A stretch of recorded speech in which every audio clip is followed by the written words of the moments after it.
کتونکو دغه پروګرام چې د سره څوک ګوري یا د چا د نظر نه تیریږي نو ضرور یې د سره د ثواب په نیت باندې شیر کې، ځکه چې نن د 400 په خوره باندې یو وارې بیا د مصر مشهور قاریان او دغه شانتې د تنزانیا قاریانو قدم ښودلی دی او په علوم القرآن شرپو کې په مرغزار کې به نن 2 بجې دغه دستوره شروع کیږي او تر 3:30 بجو پورې به دغه دستوره وي او په دغه کې به دغه ستر قاریان قیرت کوي او چې کله دغه قیرت کیږي نو وجود بغنیږي او اونې پاڼې الونه وي او د اسمان نه انوار راوریږي. څوک هم چې په دغه شانتې دستوره کې ناست دي نو هغوی به دا مخصوصوي.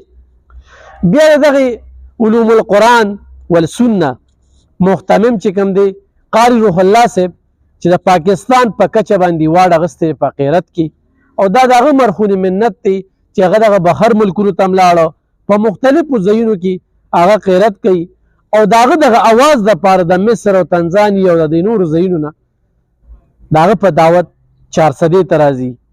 بیا په دغه کې د قاري صاحب قاري روح الله صاحب یو شاګرد دی قاري محمد وکاشه چې هغه وړ ایواړي یافته دی او د دغې مدرسې شاګرد دی نو هغه به هم په دغه کې قیرت کوي. نور هم ډېر ستر قاریان نعتخوانان هغه به دې کې ګډون کوي.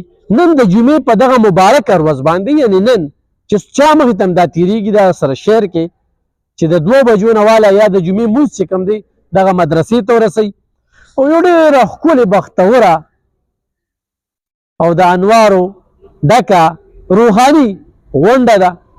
په دې کې به ستر علمدین شیخ الحدیث مولانا محمد ادریس صاحب هغوی هم تقریر کوي، صاحبزاده پیر مفتی ګورلي شاه صاحب هم تقریر کوي، نور به ډېر ستر علما راځي.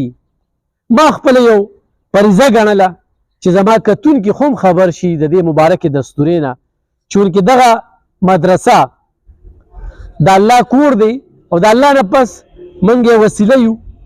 قاري صاحب موږ له ډېره زیاته مینه راکوي. قاري روح الله صاحب ډېر د مینې ډک انسان دی.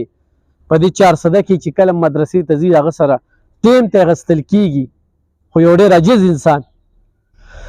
نو ضرور پکې ګډون وکړئ او دا ویډیو د سره شیر کې صرف د ثواب په نیت باندې. خو ستاسو په یو شیرینګ کې چا وکتله او په دغه دستوره کې ګډون وکړو نو یقینا دا ستاسو کامیابي ده. نو نن یو وارې بیا د 400 په خوره باندې د مصر قاریانو قدم ښودلی دی. هغوی به د خپل تلاوت دغه جلوې چې کوم دی په علوم القرآن والسنه شرپو کې ښیي. ضرور پکې ګډون وکړئ. ډېره مننه.